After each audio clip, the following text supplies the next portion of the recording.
আমার 17 বছর ছেলেকে এই স্বাধীন দেশে যেভাবে গুলি করে হত্যা করেছে, এর বিচারটাই আমি 1 বছর হয়ে গেছে, আমরা এখনো কোনো খুনির বিচার আমরা দেখতে পাই নাই। কেন এই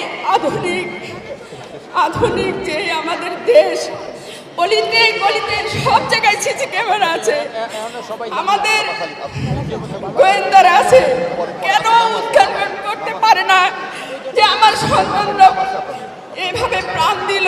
কেন একজনেরও কোনো আমরা বিচার এই পর্যন্ত দেখতে পাই না? কেন আজকে আমি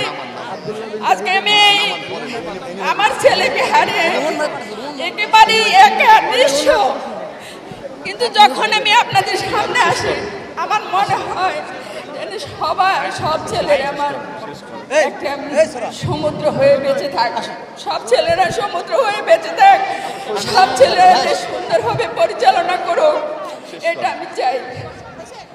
আমার আর কি বলবো, সকল নেতাদেরকে সুস্থতা কামনা করে সবাই যাতে দেশটাকে সুন্দরভাবে পরিচালনা করতে পারে।